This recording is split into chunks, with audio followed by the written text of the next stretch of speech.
বলছে যে ফোগলা নাকি মাতাল, ফোগলা মাতাল, তাই মদ খেয়ে দিদিভাইকে এইসব কথাগুলো বলেছে। আচ্ছা একটা কথা বলো তো, যে এখানে মাতাল না হয়েও মাতলামি কথাবার্তাগুলো কে বলছে?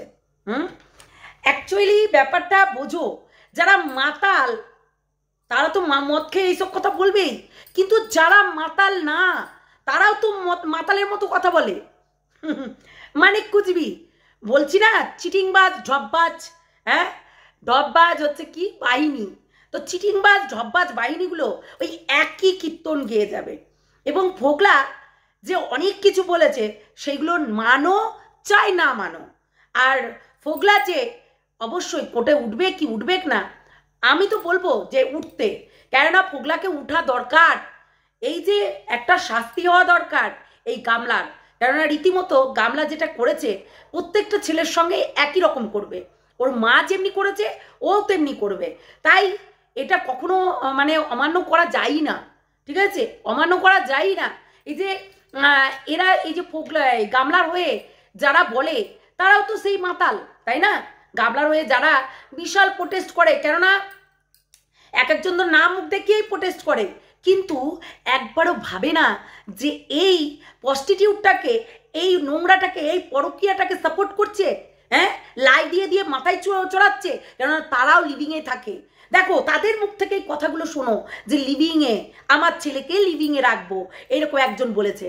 তাহলে এরা এই লিভিং ব্যাপারটা কিন্তু ভালো জানে, কেন ওরা এই লিভিং সম্পর্কটাকে খুব প্রাধান্য দেয়, যার কারণে কিন্তু এরা এই গামলাকে সাপোর্ট করে, তাই না?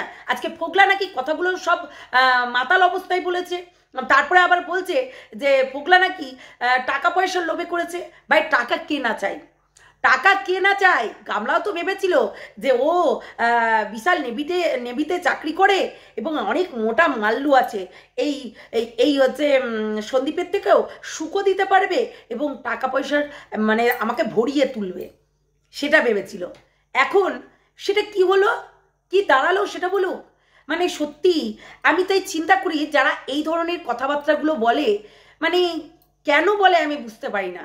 হ্যাঁ আজকে সন্দীপকে ফাঁসানো হচ্ছে, সন্দীপকে এর ভেতরে জড়ানো হচ্ছে, সন্দীপকে কেস খাওয়ানো হয়েছে, সন্দীপকে রীতিমতো চক্রান্ত করে ফাঁসির দড়িতে ঝোলানোর একটা পরিকল্পনা করে নিয়েছিল, হ্যাঁ পরিকল্পনা করে নিয়েছিল।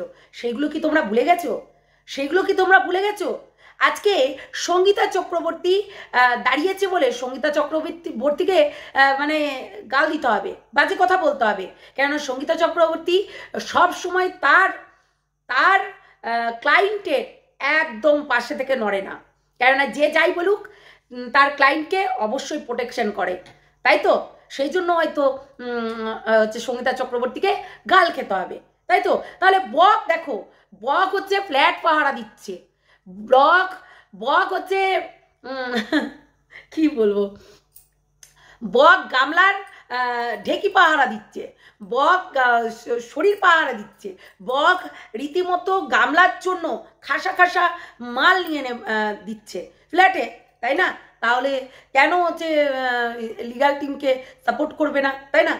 আসলে খাসা মাল ধরে দিয়েছে, জিমওয়ালা ধরে দিয়েছে, তারপরে আরও সব আদার্স ধরে দিয়েছে যেগুলো একদম ভালো তাকে শারীরিক সুখগুলো ভালো দিতে পারবে, তাই না? আর সঙ্গীতা চক্রবর্তী রীতিমতো তার বাচ্চাটাকে নিতে পারবে না, সেই চেষ্টায় চালিয়ে যাচ্ছে।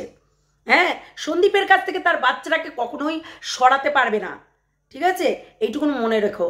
তাই হাজার চুলকাও, হাজার ঘা করো, সঙ্গীতা চক্রবর্তী তাকে নড়ানো অসম্ভব, তাকে নড়ানো অসম্ভব।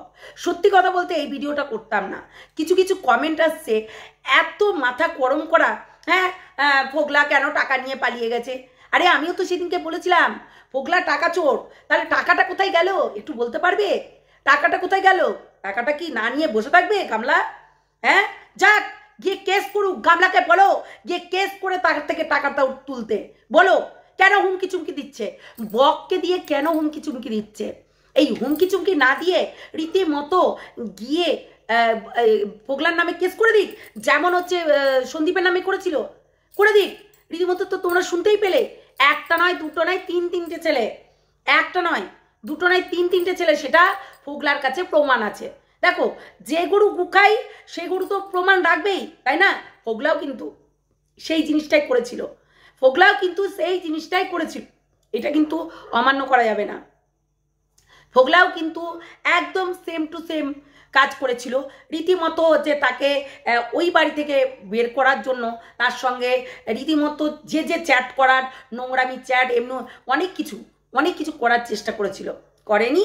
তাহলে সে তো বুঝতেই পারবে যে আমি ওই রাস্তাঘাটে আমি একদিন না একদিন চলছিলাম, আর আজকে এও দেখছে আমাকে ছাপিয়ে ও হচ্ছে লুকিয়ে লুকিয়ে ওই সেম পদ্ধতিতেই আবার হচ্ছে লোকের সঙ্গে লাইন মেরে বেড়াচ্ছে। তাহলে বলবে না? মানে কুচবি। শোনো, তোমরা কমেন্ট করছো, তোমাদের কমেন্ট সে ঠিক আছে, কিন্তু একটা ন্যায় বিচার করো। সন্দীপের জায়গায় সন্দীপ একদম ঠিক, অথচ তাকে বদনাম দেওয়ার জন্য প্রত্যেকটা মানুষ উঠে পেরে লেগেছিল কি লাগেনি? তাহলে হিসাব করে দেখো, প্রমাণ তো করতে পারলো না সন্দীপের বিয়ে হয়েছে, অথচ গামলার বিয়ে হয়েছে, সেটা কিন্তু প্রমাণ হয়ে গেছে।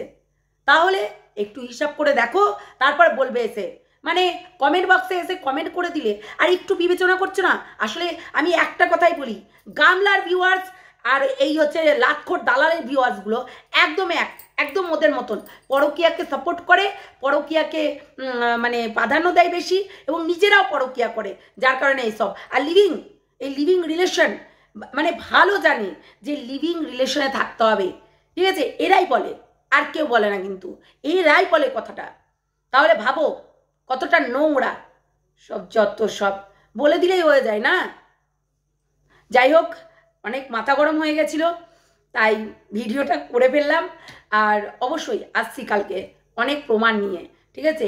বললাম না, ছোট্ট মেয়ে ধরিত্রীতে অনেক প্রমাণ আসবে, এইরকম একাধিক প্রমাণ আসবে। আজকে সন্দীপ বলেছে ঝড় উঠেছে, তাই কত আছে ভিডিও নামিয়ে দিল, তিনটে চারটে ভিডিও নামিয়ে দিল চুনাদি। মানে কুচবি। শোনো, চুনা লাগানো কম করো, ঠিক আছে? তোমার ছেলেকে লিভিংয়ে রাখো, তোমার ছেলেকে খুলে দাও বাইজিখানা, সেটা কেউ দেখতে যাবে না, কিন্তু চুনা লাগানো বন্ধ করো, বুঝলে? ভিউয়ার্সদেরকে বোকা বানানো বন্ধ করো।